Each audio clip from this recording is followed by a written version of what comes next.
जय हिंद साथियों, स्वागत है आपका अपने YouTube चैनल द्रोणा शिक्षा क्लासेस में। तो आज हम लोग जो है सब्जेक्ट संस्कृत का जो है क्रैश कोर्स में आज पहला दिन हुआ और ये जो है चैप्टर का नाम है मंगलम। चैप्टर का नाम हो जाता है मंगलम और इस चैप्टर को जो है हम लोग वन शॉट पढ़ने वाले हैं। मतलब ये वीडियो आप केवल देखिए तो संस्कृत विषय का जो है पहला चैप्टर मंगलम ये पूर्ण रूप से खत्म हो जाएगा ऑब्जेक्टिव सब्जेक्टिव के साथ। चलते हम लोग आगे बढ़ते हैं। ये जो है चैप्टर मंगलम पार्ट को आगे पढ़ते हैं। उससे पहले हम जो है एक सुविचार कोट्स कहते हैं मंजर धुंधला हो सकता है।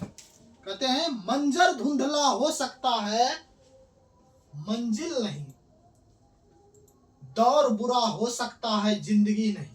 तो ये बात हमेशा याद रखिएगा, तो आप लोग मोटिवेट रहिएगा कि मंजर जो है धुंधला हो सकता है, मंजिल नहीं। लेकिन दौर बुरा हो सकता है, लेकिन जिंदगी नहीं। तो चलते हैं आगे। आज जो है चैप्टर 1 का जो है हम लोग चैप्टर 1 मंगलम पाठ का वन शॉट लाए हैं। पहला देखते हैं हम लोग। मंगलम पाठ में जो है पहला क्वेश्चन है सब्जेक्टिव, और ये जो है पहले हम लोग रणनीति बनाए हैं कि सब्जेक्टिव को पढ़ लेंगे, उसके बाद इसके जितने भी important objective and question bank से पूछे जाते हैं तो ये सभी ऑब्जेक्टिव को हम लोग जो है क्लियर इसी वीडियो में कर लेंगे। तो शुरुआत करते हैं सब्जेक्टिव से, जो कि पहला क्वेश्चन है सत्य का मुख किस पात्र से ढका है। सत्य का मुख किस पात्र से ढका है। देखिए कितना सिंपल सा क्वेश्चन है और इसका उत्तर भी बहुत सिंपल है। सत्य का मुख जो है हिरण्मय पात्र से ढका हुआ है। सत्य का मुख जो है हिरण्मय पात्र से ढका हुआ है, जिसे हम सोने जैसे पात्र से ढका हुआ है सत्य का मुख। चलते हैं अगला क्वेश्चन। दूसरा क्वेश्चन है नदियां क्या छोड़कर समुद्र में मिलती है। नदियां जो है क्या छोड़कर समुद्र में मिलती है। इसका आंसर है नदियां अपने नाम और रूप को छोड़कर समुद्र में मिलती है। कितना सिंपल क्वेश्चन है कि नदियां क्या छोड़कर समुद्र में मिलती है, और इसका शानदार जो जवाब है नदियां अपने नाम और रूप को छोड़कर समुद्र में मिल जाती है। अगला क्वेश्चन देख लेते हैं कि मंगलम पाठ के आधार पर क्वेश्चन पूछा गया है, मंगलम पाठ के आधार पर सत्य की महत्ता पर प्रकाश डालें। मंगलम पाठ के आधार पर जो है सत्य की महत्ता पर प्रकाश डालें। आंसर है इसका मंगलम पाठ में महर्षि वेदव्यास सत्य की महत्ता का वर्णन करते हुए कहते हैं कि, मतलब देखिए महर्षि वेदव्यास जो है सत्य की महत्ता का वर्णन करते हुए कहते हैं कि सत्य की जीत होती है, असत्य की नहीं। याद रखिएगा, सत्य की जीत होती है, असत्य की नहीं। सत्य से ही देवलोक का रास्ता प्रशस्त होता है। सत्य से ही जो है देवलोक का जो है रास्ता प्रशस्त होता है।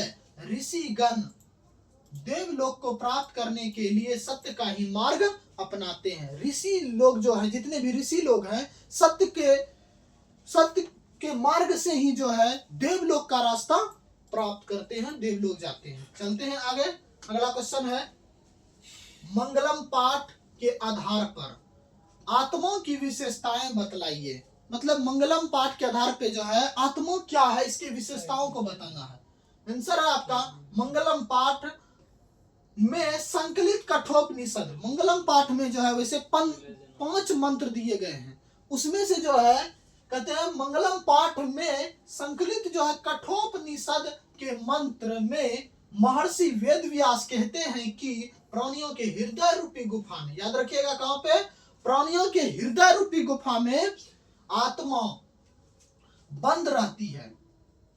क्या कहा गया, प्राणियों के हृदय रूपी गुफा में आत्मा बंद रहती है। आत्मा सूक्ष्म से सूक्ष्म और महान से भी महान है।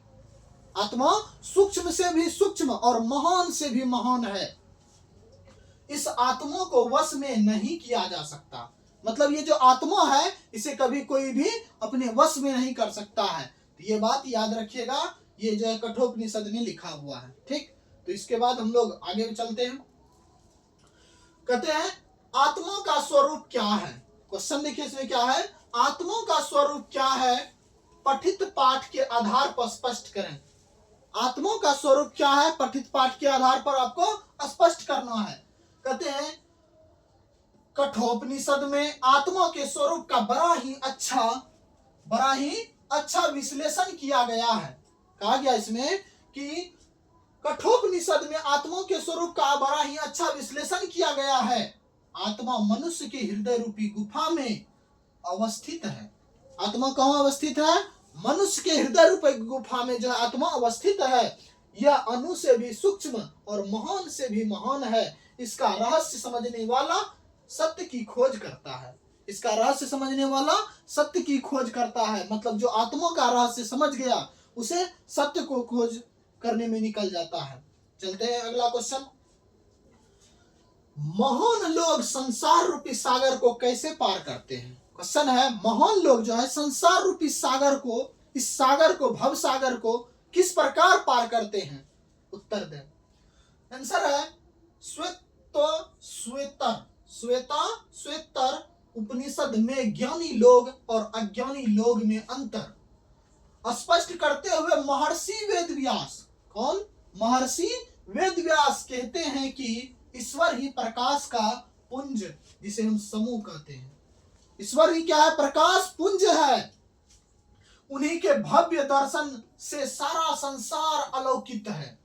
उसी के भव्य दर्शन से, मतलब ईश्वर के ही भव्य दर्शन से जो है ये पूरा संसार जो है अलौकिक है, होता है। ज्ञानी लोग उस ईश्वर को जानकर संसार रूपी विषय वासनाओं, संसार रूपी संसारिक विषय वासनाओं, मतलब इसका होता है मोह माया। विषय वासनाओं का मतलब हो गया मोह माया से मुक्ति पाते हैं। मतलब कहते हैं ज्ञानी लोग, जो ज्ञानी लोग हो जाते हैं, वो इस भूल भुलैया से जो है ऊपर उठकर, मतलब इस ईश्वर को जानकर जो है संसारिक विषय वासनाओं से, मतलब मोह माया से ऊपर उठकर मुक्ति पाते हैं। इसके अलावा कोई इसका दूसरा रास्ता नहीं है। मतलब इसके अलावा कोई भी इस मतलब इसे निकलने का जो है कोई दूसरा रास्ता नहीं है। तो आप लोग ये क्वेश्चन समझ गए होंगे। अगला क्वेश्चन देखते हैं। कहते हैं विद्वान पुरुष, क्या कहा गया है, विद्वान पुरुष ब्रह्म को किस प्रकार प्राप्त करता है, ब्रह्म को किस प्रकार प्राप्त करता है। कहते हैं मुंडकोपनिषद में महर्षि वेदव्यास का कहना है कि, मतलब कहते हैं मुंडकोपनिषद में महर्षि वेदव्यास का कहना है, जिस प्रकार बहती हुई नदियां, ये बात बिल्कुल याद रखिएगा, जिस प्रकार बहती हुई नदियां अपने नाम और रूप को छोड़कर, अपने नाम और रूप अर्थात इसका हुआ कि व्यक्तित्व को त्याग कर समुद्र में मिल जाती है, अपने व्यक्तित्व को त्याग कर समुद्र में मिल जाती है। ठीक उसी प्रकार महान पुरुष अपने नाम और रूप अर्थात अपने व्यक्तित्व को त्याग कर ब्रह्म मतलब ईश्वर को प्राप्त कर लेता है। मतलब जिस प्रकार से नदियां, जो छोटी छोटी नदियां अपने नाम और रूप को भूलकर समुद्र में जाके मिल जाती है, अपने व्यक्तित्व को त्याग कर समुद्र में मिल जाती है, ठीक उसी प्रकार से है महान पुरुष भी जो है अपने नाम और रूप को जो है त्याग कर, व्यक्तित्व को भुलाकर ईश्वर को प्राप्त करते हैं, ब्रह्म को प्राप्त करते हैं। अगला क्वेश्चन देख लेते हैं। अगला क्वेश्चन है उपनिषद को आध्यात्मिक ग्रंथ क्यों कहा गया है। देखिए कितना शानदार सा क्वेश्चन है। उपनिषद जो है, उपनिषद, इसको आध्यात्मिक ग्रंथ क्यों कहा गया है। तो अब देख लेते हैं हम लोग क्यों कहा जाता है। उपनिषद को आध्यात्मिक ग्रंथ कहा गया है, कहा जाता है क्योंकि यह आत्मा और परमात्मा के संबंध में विस्तृत व्याख्या करता है। समझिएगा ये क्वेश्चन कितना शानदार है कि आध्यात्मिक ग्रंथ जो उपनिषद को क्यों कहा गया था। तो इसका आंसर देखिए क्या है, ये जो आत्मा और परमात्मा, आत्मा और परमात्मा का जो है विस्तृत व्याख्या करता है। परमात्मा जो है संपूर्ण संसार में शांति स्थापित करते हैं। परमात्मा क्या करते हैं, पूरे संसार में, पूरी दुनिया में जो है शांति स्थापित करते हैं। सभी तपस्वियों का परम लक्ष्य, जितने भी तपस्वी होते हैं उसका परम लक्ष्य जो है परमात्मा को पाना होता है। किसको प्राप्त करना होता है, परमात्मा को प्राप्त करना ही है। मतलब जितने भी तपस्वी हुए हैं और या होते हैं वे सभी किसको प्राप्त करना चाहते हैं? परमात्मा को प्राप्त करना चाहते हैं। हो गया ये क्वेश्चन। अगला क्वेश्चन देखते हैं।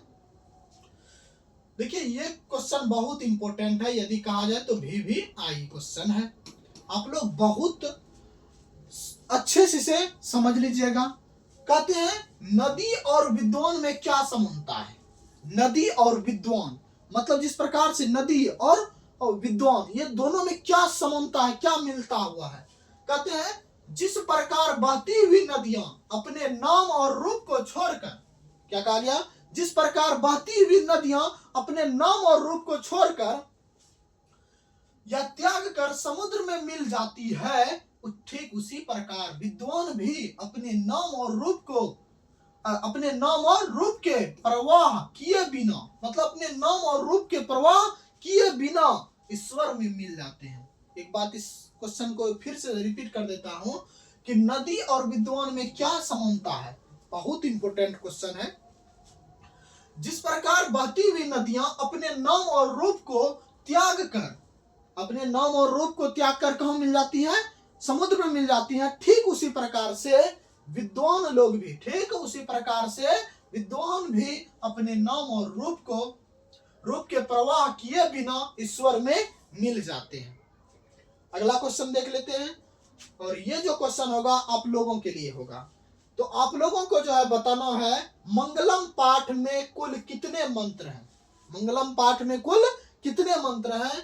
आप लोगों के लिए ये उत्तर में जो मिला है कमेंट करने के लिए आप लोग जरूर इसमें कमेंट करें कि मंगलम पाठ में कुल कितने मंत्र हैं। अब हम लोग जो है इस सेक्शन को खत्म कर चुके हैं जिसे हम सब्जेक्टिव कहते हैं। ये सब्जेक्टिव सेक्शन हो गया अभी खत्म। अब चलते हैं हम लोग ऑब्जेक्टिव की तरफ नए एनर्जी के साथ। उसके लिए हम जो है आपके लिए व्यवस्था करके रखे हुए हैं एक। उससे पहले आप लोगों को बताते हैं कि हमसे यदि जुड़कर पढ़ाई करना है आपको तो हमारे QR कोड को स्कैन कीजिए और व्हाट्सएप चैनल से जुड़ जाइए। और यदि यह नहीं होता है तो हमारे मोबाइल नंबर पे जो है मैसेज कीजिए, हम आपको जो है उस चैनल में जोड़ देंगे और आपको वहां पे जो है ये सब जितना भी PPT PDF मिल रहा है बिल्कुल फ्री ऑफ कॉस्ट आपके चैनल में डाल दिया जाएगा, जहां से आप लोग प्राप्त करके अध्ययन कर सकते हैं। चलते हैं हम लोग अब ऑब्जेक्टिव की दुनिया में। और उससे पहले आप लोगों के लिए जो है एक सुविचार है, क्योंकि आप लोग थोड़े परेशान हो गए होंगे तो सोचा एक नया जो है कोट्स लेके आए हुए हैं। इसमें देखिए एनर्जी क्या होता है कोट्स से कि हमें एक एनर्जी मिलता है, उसी एनर्जी के लिए एक कोट्स है। देखिए क्या कहा गया है, विकल्प बहुत मिलेंगे। कहा गया है विकल्प बहुत मिलेंगे मार्ग भटकाने के लिए, लेकिन संकल्प एक ही काफी है मंजिल तक जाने के लिए। इसलिए जो है विकल्प आपके लिए बहुत होगा कि मार्ग भटक जाइएगा, लेकिन हमें जो है भटकाने के लिए बहुत सारा जो विकल्प मिलेंगे, लेकिन संकल्प यदि आप कर लेते हैं, यदि आप एक संकल्प कर लेते हैं तो वही आपके लिए काफी है मंजिल तक ले जाने के लिए। वही संकल्प आपके लिए काफी है मंजिल तक ले जाने के लिए। तो चलते हैं हम लोग अब ऑब्जेक्टिव के लिए। और ये चैप्टर तो वही है, चैप्टर 1 का ही ऑब्जेक्टिव हम लोग पढ़ने वाले हैं, क्योंकि अभी तुरंत जो है सब्जेक्टिव पर है 10 गो। अब चलते हैं पहला ऑब्जेक्टिव क्वेश्चन आपके सामने है। कहते हैं किसकी जीत नहीं होती है? देखिए बहुत इंपॉर्टेंट क्वेश्चन है, पूछा गया है किसकी जीत नहीं होती है। ऑप्शन देख लेते हैं, सत्य, धर्म, असत्य, शक्ति। तो याद रखिएगा जब भी आए कि किसकी जीत नहीं होती है तो आपके लिए जो ऑप्शन सही हो जाएगा ये असत्य की जो है जीत नहीं होती है। क्या लगता है आप लोगों को असत्य की कभी जीत होनी चाहिए? तो आप भी जान रहे होंगे कि असत्य की जो है कभी जीत नहीं हो सकती। चलते हैं अगला क्वेश्चन। कहते हैं छोटे से भी छोटा और बड़े से भी बड़ा क्या है? छोटे से भी छोटा और बड़े से भी बड़ा क्या है? तो ऑप्शन देख लेते हैं, ईश्वर, शरीर, आत्मा या मन। जब हम अभी सब्जेक्टिव क्वेश्चन पढ़ रहे थे तो इसमें आपको बताए थे सूक्ष्म से सूक्ष्म, उसी को कहता है छोटे से छोटा और बड़े से भी बड़ा क्या है। तो याद रखिएगा ऑप्शन नंबर इसका सी सही हो जाएगा। क्या हो जाएगा? आत्मा। इसका ऑप्शन नंबर सी सही है। अगला क्वेश्चन देख लेते हैं। नदियां समुद्र में कैसे मिलती है, नदियां जो है समुद्र में कैसे मिलती है। ऑप्शन देख लेते हैं, नाम को छोड़कर, रूप को छोड़कर, नाम और रूप के साथ, नाम और रूप को छोड़कर। जब भी आपसे ऐसा क्वेश्चन पूछे तो याद रखने वाला बात यह है कि नदियां जो है अपने नाम और रूप को छोड़कर समुद्र में मिलती है। तो ऑप्शन नंबर इसका जो है डी सही हो जाएगा। ऑप्शन नंबर डी आप लोग लगाइएगा, ये जो है गलत है, ऑप्शन नंबर डी लगा दीजिएगा। चलते हैं अगला। कहते हैं मंगलम पाठ में कितने मंत्र हैं। मंगलम पाठ में कितने मंत्र हैं। ऑप्शन है 3, 4, 5 या 8। तो मंगलम पाठ में जो है बिल्कुल आसान सा क्वेश्चन है, मंगलम पाठ में कुल 5 मंत्र है। ऑप्शन नंबर सी सही हो जाएगा। अगला क्वेश्चन देख लेते हैं, हिरण्मयन पात्रन, हिरण्मयन पात्रन मंत्र जो है किस उपनिषद का है। हिरण्मयन पात्रन जो है मंत्र किस उपनिषद का है। ऑप्शन देख लेते हैं, ईशावास्य उपनिषद, कठोपनिषद, मुंडकोपनिषद, श्वेतारो उपनिषद। तो याद रखिएगा इसका जो ऑप्शन सही हो जाएगा ईशावास्य उपनिषद से जो है ये लिया गया, ऑप्शन नंबर ये सही हो जाएगा। अगला क्वेश्चन देख लेते हैं, महान से भी महान क्या है। महान से भी महान क्या है। ऑप्शन है आत्मा, परमात्मा, संसार या इनमें से कोई नहीं। जब भी आपसे पूछे महान से भी महान क्या है तो याद रखने वाला बात यह है कि ऑप्शन नंबर इसका ये सही होगा और ये है आत्मा। अगला क्वेश्चन देख लेते हैं, सत्यमेव जयते किसका राष्ट्रीय सूत्र है। सत्यमेव जयते किसका राष्ट्रीय सूत्र है। ऑप्शन देख लेते हैं, बिहार, भारत, नेपाल या श्रीलंका। तो याद रखिएगा सत्यमेव जयते जो है भारत का राष्ट्रीय सूत्र है। ऑप्शन नंबर बी सही हो जाएगा। अगला क्वेश्चन देख लेते हैं, यह संपूर्ण संसार किसके द्वारा अनुशासित है। यह संपूर्ण संसार जो है किसके द्वारा अनुशासित है। ऑप्शन है आपके पास आत्मा, परमात्मा, साहित्य, इनमें से कोई नहीं। जब यह संपूर्ण संसार जो है किसके द्वारा अनुशासित है ऐसा पूछा जाए तो ये जो हो जाएगा हम लोगों के लिए परमात्मा के द्वारा अनुशासित है। ऑप्शन नंबर इसका बी सही हो जाएगा। अगला क्वेश्चन देख लेते हैं, मंगलम पाठ जो है कहाँ से संकलित है। मंगलम पाठ कहाँ से संकलित है। वेदों से, पुराण से, उपनिषद से या वेदांग से। मंगलम पाठ कहाँ से संकलित है। याद रखिएगा उपनिषदों से संकलित है। ऑप्शन नंबर सी सही हो जाएगा। अगला क्वेश्चन देख लेते हैं, नदियां नाम और रूप को छोड़कर किसमें मिलती है। नदियां जो है नाम और रूप को छोड़कर किसमें मिलती है। ऑप्शन देख लेते हैं, समुद्र में, मानसरोवर में, तालाब में, झील में। तो इसका ऑप्शन जो है आप लोगों के लिए ए सही हो जाएगा क्योंकि ये जो है नदियां समुद्र में मिलती है। अगला क्वेश्चन देख लेते हैं, स्वर्णमय पात्र से किसका मुख ढका हुआ है। स्वर्णमय पात्र से जो है किसका मुंह जो है ढका हुआ है। ऑप्शन है आपके पास कलश का, सत्य का, घर का, धर्म का। तो आप लोग ऐसा जान रहेंगे सत्य का मुख जो है स्वर्णमय पात्र से ढका हुआ है। ऑप्शन नंबर बी सही हो जाएगा। अगला क्वेश्चन देख लेते हैं, परमात्मा का दूसरा नाम क्या है। परमात्मा का दूसरा नाम क्या है मतलब है। ऑप्शन हो जाएगा ब्रह्म, जीव, पाप, धर्म। तो इसका ऑप्शन जो सही होगा ये आप लोगों का जाएगा ब्रह्म। ऑप्शन नंबर ए सही हो जाएगा। अगला क्वेश्चन देख लेते हैं, नवनिर्तम का अर्थ है। नवनिर्तम, ये बात आप लोग थोड़ा सा अच्छे से याद रखिएगा। नवनिर्तम का अर्थ है, ऑप्शन है असत्य, पाप, सत्य, धर्म।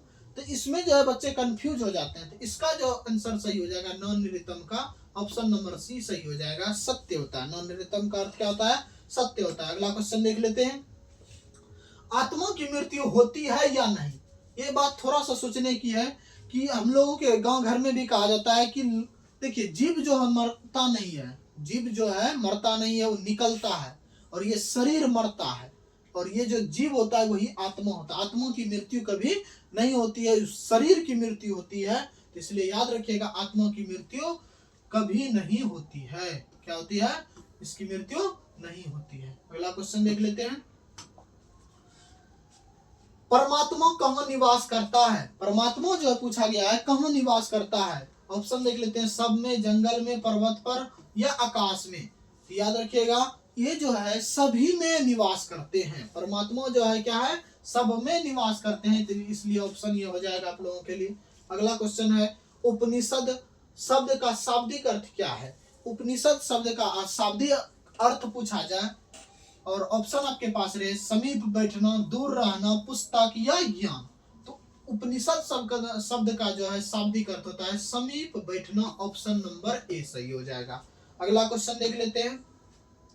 मंगलम पाठ का उद्देश्य है, मतलब ये जो हम लोग पढ़े मंगलम पाठ और ये संस्कृत का जो पहला पाठ था, इसका क्या उद्देश्य है? ज्ञान देना है, या पाप का वर्णन करना, या उपनिषद की भाषा बताना, या सत्य की महिमा का वर्णन बताना, मतलब सत्य की महिमा को बताना। तो याद इसमें एक ही बात का रखिएगा, ये जो है ना तो ज्ञान देता है केवल, न पाप के बारे में केवल वर्णन है, न ही उपनिषद की भाषा बताता है, बल्कि ये जो है सत्य की महिमा को बताना चाहता है। उपनिषद का क्या हुआ थी, मंगलम पाठ का क्या उद्देश्य है? सत्य की महिमा बताना। अगला क्वेश्चन देख लेते हैं। ये आप लोगों के लिए 18 नंबर का क्वेश्चन है। ईशावास्य उपनिषद में कितने मंत्र हैं? ईशावास्य उपनिषद में यदि पूछा गया मंत्र कितने हैं, और आपके पास ऑप्शन है 18, 30, 40 और 50। तो ईशावास्य उपनिषद के लिए ऑप्शन सही हो जाएगा ए नंबर, इसके लिए हो जाएगा 18 उपनिषद है ईशावास्य में मंत्र है। उपनिषद का दूसरा नाम क्या है? उपनिषद का जो है दूसरा नाम क्या होता है? ऑप्शन देख लेते हैं, वेदांत, ब्राह्मण संहिता या आर्नियक। इसका जो आंसर सही हो जाएगा, उपनिषद का दूसरा नाम जो है वेदांत होता है। ऑप्शन नंबर ए सही हो जाएगा। अगला क्वेश्चन देख लेते हैं। मंगलम का शाब्दिक अर्थ क्या होता है? ये जो मंगलम पाठ का नाम है, इसका शाब्दिक अर्थ मतलब इस पाठ का जो अर्थ क्या हुआ मंगलम का शाब्दिक अर्थ जो है क्या होता है? अमरत्व, या शुभकामना, या पाप, या धर्म। तो मंगलम का जो है शाब्दिक अर्थ याद रखिएगा आप लोग, मंगलम का शाब्दिक अर्थ होता है शुभकामनाएं। क्या होता है?